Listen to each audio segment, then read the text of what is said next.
listening to The Dating Den with dating and relationship badass and best-selling author Marni Batista. Every week, you'll get the raw truth from top experts and real people on the important dating, sex, and relationship issues you want to know about. So if you're ready for true talk that's authentic and unfiltered, and you're not afraid to be called out on your stuff, then you're ready for what's next. The Dating Den, episode 94 with Julie, part 2.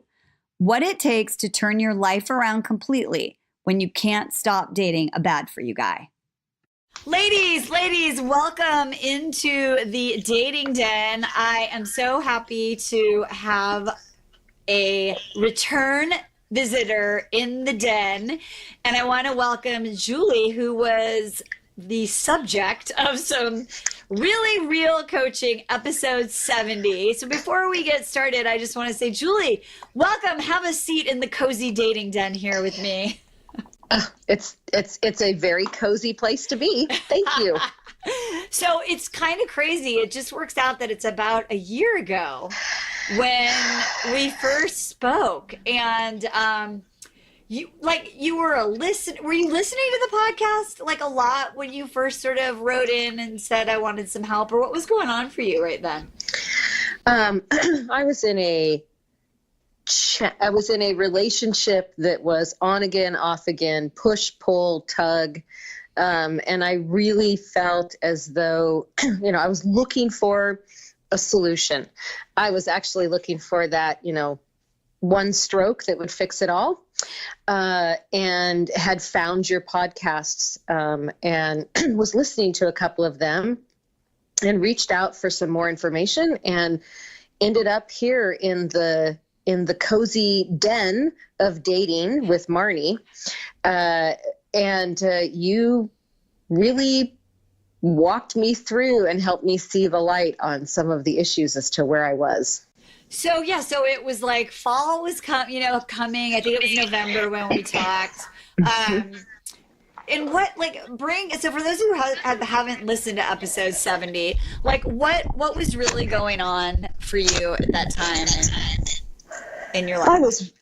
I was really, I had been dating a man, we'll call him Mike, off and on for about 5 months. And I had really in dating him, I was trying so hard to hang on to that relationship and make it work and figure out what was wrong with me and why wasn't this working, and pushing and pulling. And what that had done for me was I'd really lost myself, and I was really confused about what was going on. And I was under the impression and the belief, I had this limiting belief that if I didn't make it work with Mike, there were no other high quality men out there.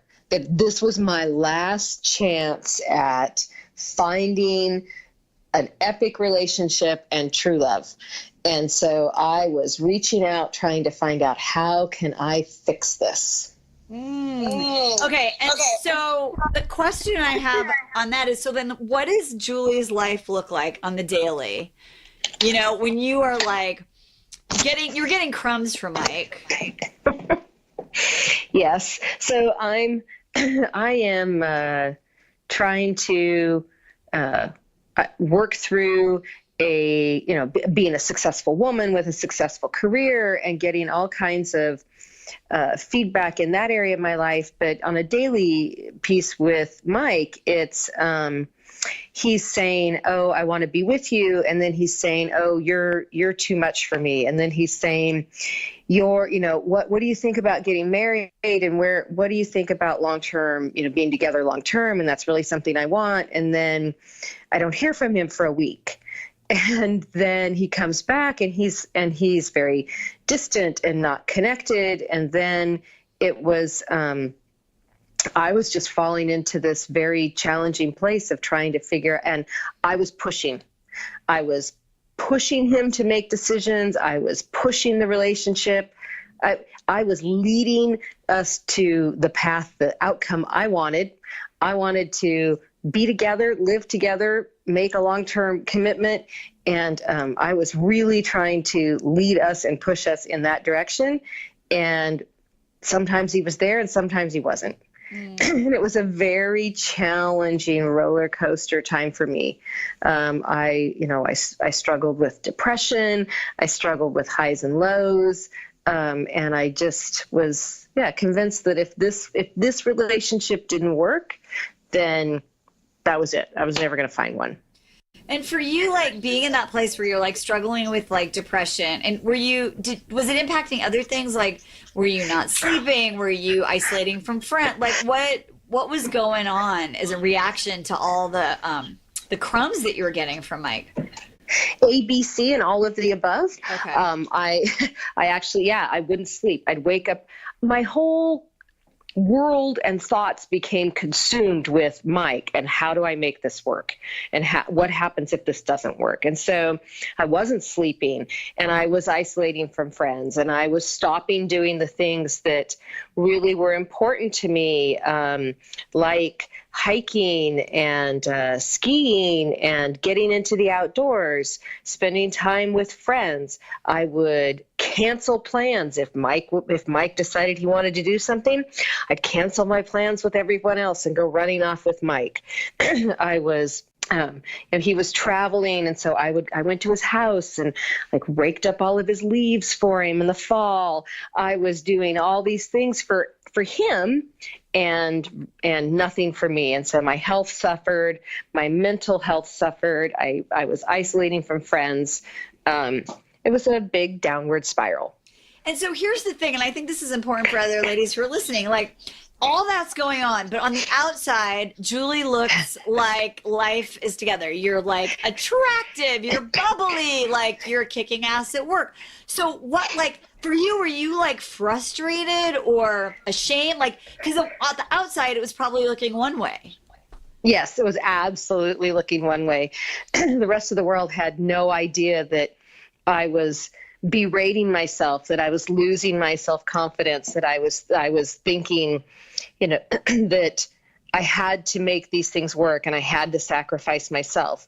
The rest of the world was looking at me and saying, oh, and I remember people literally during this time frame saying things to me about what a great person I am and how, how attractive I am, or what a great friend I am, or how thankful they are that I'm in their life, or, what a great boss or mentor, and thanking me for things. And me looking at all of those pieces of positive energy coming at me and saying, yeah, okay, that can't be true, because if it was true, then things would be okay with Mike. I was judging myself by my inadequate relationship with Mike.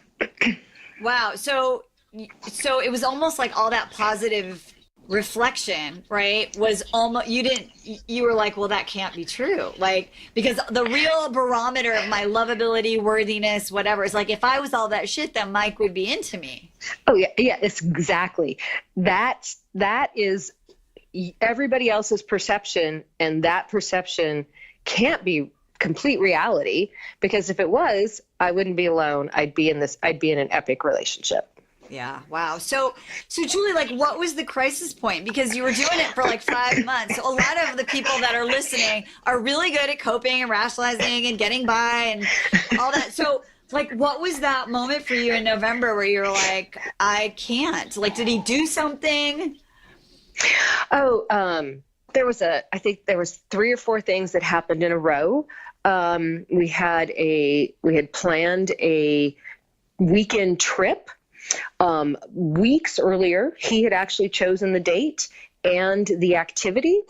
And he called me on Friday morning and canceled, with little to no explanation and no willingness, thinking, I don't want to leave. I don't want to go anywhere. I don't want to do anything. I had friends calling, wanting to go to a wine tasting or other activities, and realizing that I was missing out on life and letting someone else's actions take away my energy and my life, and thinking that, well, this doesn't feel good to me. It can't be attractive to anyone else either. And how do I get out of this? How do I get out of this pattern? How do I get out of this hole? And you walked me through. I had never talked to you before. Yep. And we got on the phone and you walked me through what I needed to say to Mike. And I have to tell you, I wrote it all down. I believed it, but it still took me another 2 months to actually have that conversation and make that phone call. Wow. And that's like, and here's the thing, and I want to talk about this in a second, is like, we have lots of people who listen and download this podcast, right? And they're like, oh my God, Marni, this is so amazing. Like, I'm totally gonna do it. I'm gonna say it. I'm gonna implement it. And then what happens is like life folds back in and all those default patterns prevent us from doing intellectually what we know we need to do. So was the conversation I told you to have like revolutionary, like, or did you kind of know you needed to do something like that? It was actually at that point in time, it was pretty revolutionary for, to draw a line in the sand and to draw it not in a negative way, but in a way that created opportunity for him to, step over the line, but not in a challenging way. And I had never approached a conversation with a partner regarding an issue like this in that way. It was always, this is what I need, give it to me. And so I was really scared to approach the conversation the way you had brought it forth because I was afraid of what the outcome would be. But it was definitely a game changer in not just in my relationship with Mike, but in how I viewed the relationship with Mike. So like walk everyone through the point. So there you are, you're like at that crisis point, you're not leaving your house, you're depressed, you're not sleeping, you are feeling a little of like that imposter syndrome where nobody knows what's really going on for beautiful, sparky Julie who has it all together. And we did the podcast, and at the end, after we ended the show, before you kind of walked out of the den, you were like, I need help with this. And so you ended up getting on the phone with someone on our team. And I'm curious because like most of our clients that we work with, like this is not your first delve into personal development. You've done a boatload of work on yourself. What was the reason that you decided to sort of take the leap after that conversation, that coaching call that we did?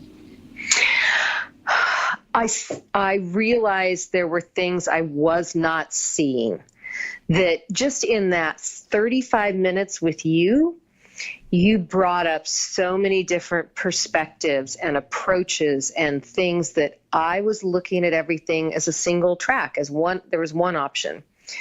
There was one need, there was one piece and one way to go. And I realized that I wanted to get back in touch with the core of me, because my authentic self understands that it's not black or white. Everything's not yes or no. And that every step is a step in a direction. But I was so intent on there was yes or no. And I remember, as you said, I got on the phone to discuss, getting into a program with your organization and arguing for 2 hours with the nice gentleman who was interviewing me that there were no high quality men. There are no high quality men in my city, in my area, in my town, that this is just doesn't exist, and you just don't understand.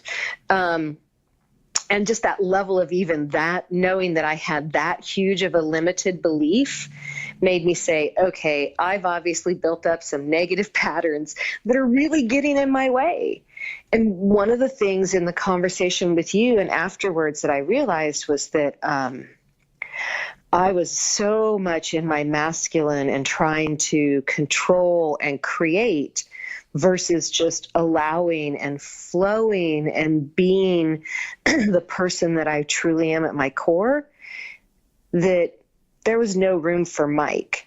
there was no room for Mike to lead or to enter into my life or to really get to know me. And so I realized that there was not just a single stroke of the pen that could solve my issue, and that I needed support and ongoing support. And when you decided to come in and do our process, our Reveal, Release, Rejuvenate process, because you've done other things, like what felt like you were able to take that leap? Because again, when people are like, well, no, this is the truth, and somebody says like, well, maybe that's not the truth, it's easy to say, well, you don't get it, you don't know me, and besides, why should this work? I've tried everything.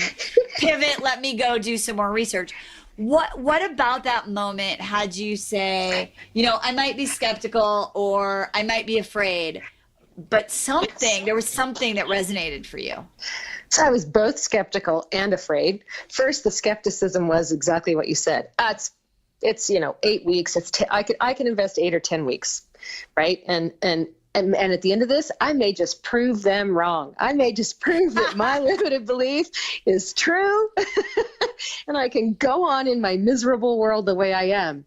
And the other piece was just it made sense, Marni, that what I was really going to work on was not finding a man, but finding myself.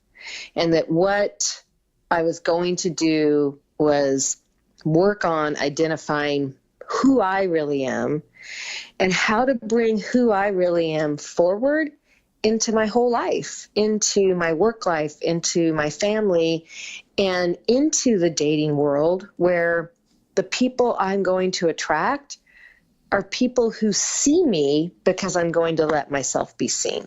Oh my God, that's exactly what we do. That is so amazing. And I think that is a really big pivot, right? I always say, and you know this now, about asking high quality questions. And so instead of saying like, why are there no good men in my town? You were like, what is it that I'm not seeing that's causing me to not see or believe or have quality men come into my life? And that's a much more empowering place to start from. Yes. And the other piece that was a pivot for me and was the light switch coming on was realizing that there was no space for a man in my life, because I was so intent on having it the way I thought it was supposed to be. But then all this other work that I have done on myself was seminars or retreats. And it was, I went, I learned, I came out energized, and then real life came back into play. And the pieces that I had learned didn't stay with me long term. And so it was really like, okay, I want that epic love. If I'm going to do that, here, I need to commit to a process, not just a weekend retreat, but an actual process. I love that. So so last November, you did that pivot, you walked in through the door to start that process, and everyone wants to know, they're like, oh my God. And then suddenly Mike was amazing. And like, Julie's engaged to Mike. So what actually happened?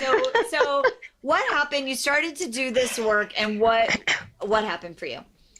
I started to do this work, and I really, after a time period, decided that I did need that break from Mike. And I had the conversation with him about what I really want for my future and what I'm trying to find and build.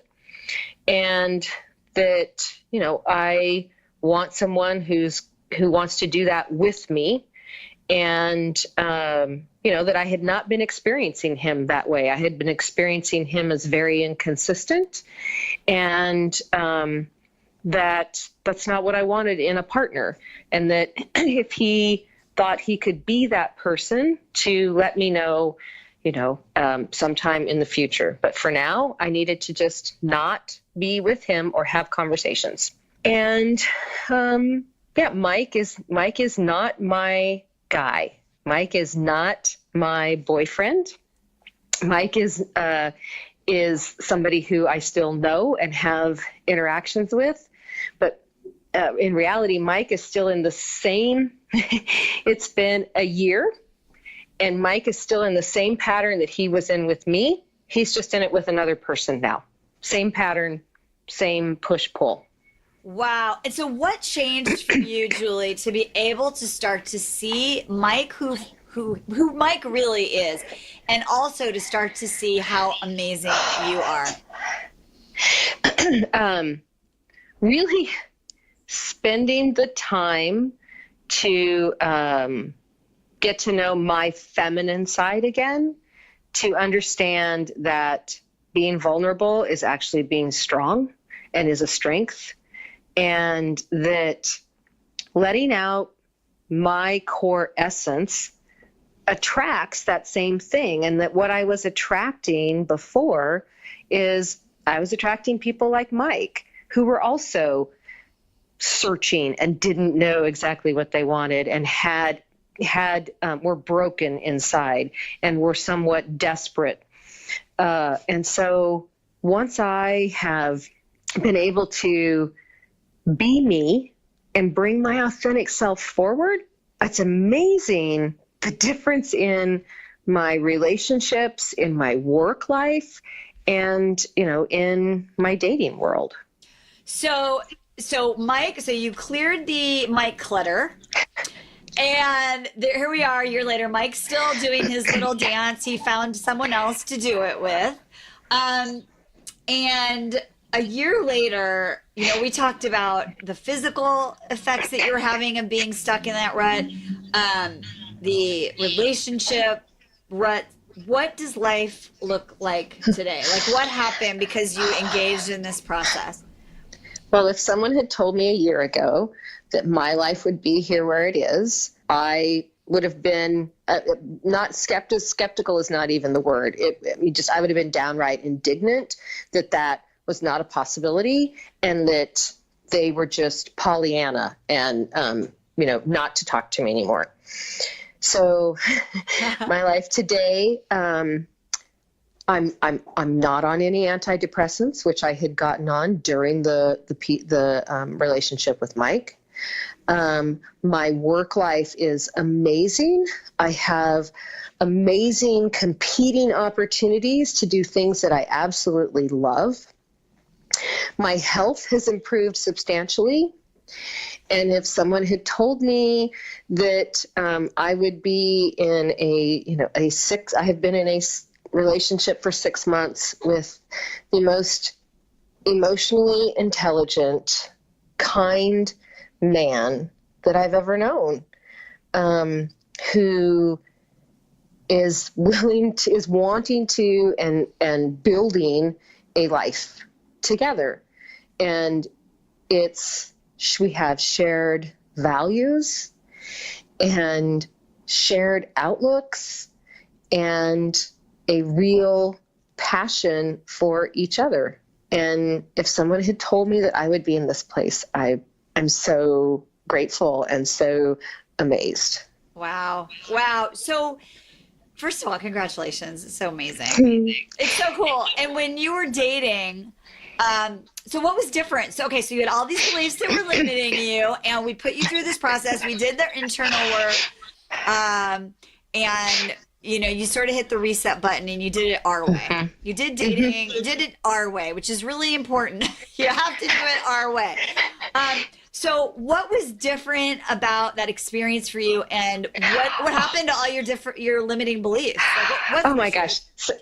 Dating was an entirely different thing, right? Before, I was like, oh, I've got to start dating again, or I've got to go on a date, or I have to meet somebody new. And it was almost like, it was this heavy thing that I was just like, oh, why do I have to be doing this? Why can't I just find somebody and have all this stuff behind me? And so dating was I wasn't attached to the outcome. I was like, dating is just going out and enjoying meeting new people and seeing what's happening, because I realized that although I want and I choose to find that epic relationship, I'm also good enough as I am by myself. I'm good enough on my own. I don't need to have that outside person to validate me. And so going on dates was fun. There was no pressure. I didn't put pressure on myself. I didn't put pressure on the other person. And when there was no pressure on the man I was dating, they were fun. I wasn't fantasizing in my head about the next date, or is this making a judgment as to whether this was the person for me long term or not. I was just getting to know somebody and gathering information about our compatibility. And so I went on a number of dates and had a number of, 3, 4, 5, 6 week relationships. And then I met the man I'm with now. That's amazing. And so limiting belief that was crushed was there that Mike was the last standing quality man. So did you meet, were there a plethora of quality men that you met? Oh, it's, yes. Yes, there were a plethora of quality men who once I was open to that, and crushing, as you said, my limiting belief on that and other things, all of a sudden quality men were everywhere, and I saw them and they saw me, and we connected, and we moved forward together to figure out if this was something that would work for both of us. And there wasn't a push or a pull or someone trying to get us to the finish line or make a judgment decision quickly. They were everywhere. And I still remember arguing for 2 hours that they didn't exist. That's amazing. And that's that whole thing, right? Like, because what changed is, Julie, you didn't move to a new town. You didn't change, your career. You didn't become anything except more of you. Like, you let you come out. Yeah. So I didn't lose weight. I didn't change my appearance. I didn't move to a different town. I didn't start hanging out in different places. I just started being more of me. And more of me attracted people to me who are the same quality as I am and what I'm looking for. I love that. That's so amazing. And you spoke earlier about like accessing the part of you that is that feminine part that had gotten so muted and kind of beat up over the years. So in your current relationship, like, what's different for you about being in the feminine? Like, how does it feel different? How does your boyfriend show up differently because of it? The relationship feels natural and soft and sensual and loving and kind. I'm coming in the feminine with my vulnerabilities and with being able to express what I want and what I prefer, and allowing somebody else to lead. In the past, I was so rigid and hard and different pieces, and there's a place for that in my life. And it was interesting the first time he saw me coming right home from a very challenging business meeting, and he was at my condo visiting, and I walked in, and it was literally like within 5 minutes, he said, "You're different." Wow. You're different. I'm not, and this is like 3-4 months in. This is different. And I said, "Oh, you're right. I'm still in work mode. Give me 5 minutes in the bedroom by myself to, do some meditation and come back into who I really am." And it's beautiful because it's not about like minimizing the part of you that is like the powerhouse at work. It's not about being weak, right? Or not being powerful in the relationship. It's about this integration and really fully expressing yourself, right? In all of these different ways, sounds like. It's letting all of me out. And in the past, I had a belief that if I showed that side of me, that other people would think I was weak, or they would take advantage of me, or they would, think less of me, that I had to be this in control person. And what I really embodied through all of this is that being that person actually shows my own inner strength, that I have the inner strength to be vulnerable and to let somebody to be sick and lay on the couch and let him take care of me, to share my emotions and my fears, and that those things really are part of me, and that when I can share all of me, then that's a real relationship, because then my partner actually gets to love all of me. And in the past, I've only let them see part of me. And so I've never had that epic love because I never opened up and let them love all of me. Oh my gosh, that's amazing. Now, here's the thing. There are some listeners who are like, well, that's just, she actually probably does like live in a certain magical town or she's probably really blah blah. So I'm just curious, like, so because literally a year ago, you were like just a person listening to the Dating Dead podcast, like, having your experiences and having your struggles. So I always, when I do these interviews with people, I always want to really ensure that the person who's listening can learn from the journey that this person has been on. So for you, Julie, like, if you could give some advice or have a tip based on what you've learned so that someone can, in essence, really get out of their own way, which is kind of what you allowed yourself to do. What is that advice? What would you say to someone who's listening about how they can actually solve their problem and find not only love, but themselves in the process? A lot of what stood in my way was me believing there were external reasons for me not being able to find that relationship. And I live in a town of 100,000 people. There are no high quality men here. I'm not, that if I show who I really am, I'm not going to be accepted or loved. The main piece of advice I have is that what I realized is it's not about everybody else or everything else. It was truly about me, and me understanding and accepting all of me and being willing to share all of me with someone else.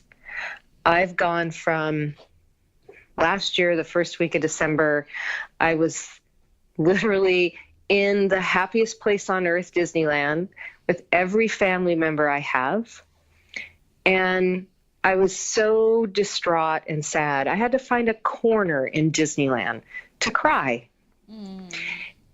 To here today, through accepting myself and who I am, and letting go of all these excuses I had, I'm in a loving, wonderful, stable relationship with an emotionally intelligent man, and I have stronger bonds with my family and friends, and wonderful relationships in my work life. And so it's really let go and give yourself a chance. I love that. So when you look at your year and well, first let me ask you this. So do you have plans? Like, what are you going to be doing this December? What are you going to be doing this December that is like, wow, this is like exactly like the external result of taking the time and energy to actually solve the real problem. So what is your December going to look like? What are the plans that you guys have? Well, let's just start with next week. We are going to New Orleans for Halloween and a trip together. So our first flying trip together. We have a lot of different plans going forward on spending quality time together with him and his family and my family. And it's just this sharing, and there's no pressure. And so I'm like looking ahead at the holidays and going, this is going to be so much more fulfilling than the struggles I was putting myself through last year. So we've got, yeah. So you've got what? So what are you doing? Oh, we've got a trip. Yeah, we just have a lot of small trips planned and time with his 17-year-old daughter. And like I said to a friend the other day, if you had told me 6 months ago, I'd be planning my, work and other things around soccer games, I would have told you that you were crazy. But that is a fabulously wonderful part of my life and my future. Oh my gosh. It's so amazing. I get the chills. I mean, like, and I think this is really important as we wrap up, ladies, like really when, whether we're talking to someone about putting up with crumbs, guys, or being in your masculine or online dating strategies or whatever it is, really the most important thing that I think that I want for you to sort of take is to ask that higher quality question, right? Like, what is it that I have to let go of so that I can have what I want, whether it's a person, whether it's a belief, whether it's an attachment to an outcome. That's kind of what I want you to ponder as you sort of like, meditate on what we talked about today with Julie. And I'm so proud of you, for really showing up. And what I love most, and then we can wrap up with this, is what really shifts is that you decided that what was no longer acceptable in your life is you not fully accepting yourself for who you are. It wasn't like, I'm not putting up with this kind of behavior from men. I'm not, because it seems like those are the things, the lines where we just like blur them. But when you got clear on like, I cannot be out of integrity with myself, then that's when like the shit got real. Yeah. And you just said, that looking at being willing to let go of things that aren't serving you. And that was a big mental block for me, was if I let go of that, then who am I? But what I found was that if I let go of that, then who I am actually comes out. So I'm not losing anything by letting go of it. I actually grew, and something better grew inside of me in its place by letting go of those things. But I was scary stuff to let go of those beliefs. And going through the process of doing that has opened up so many more opportunities for me that are so much more and so much better. I love that. It's like what the kids say, at the end, you just look the like little negative voice inside your head right in the eye, and you go, you know what? I'm totally worth it. I'm worth it. I'm worth all the fear and the skepticism and being vulnerable and being open. And so I am super, super proud of you. I love that we got to work together. I love that we still get to work together as you unfold this part of your life. And on behalf of everyone who's listening, thank you for coming back and updating us all on what has happened since you let go of Mike. Thank you for the opportunity to be vulnerable. Oh, you're so good at it. I love it. All right, ladies, don't forget, whatever you do, date with some damn dignity, and we'll see you next time. Bye-bye.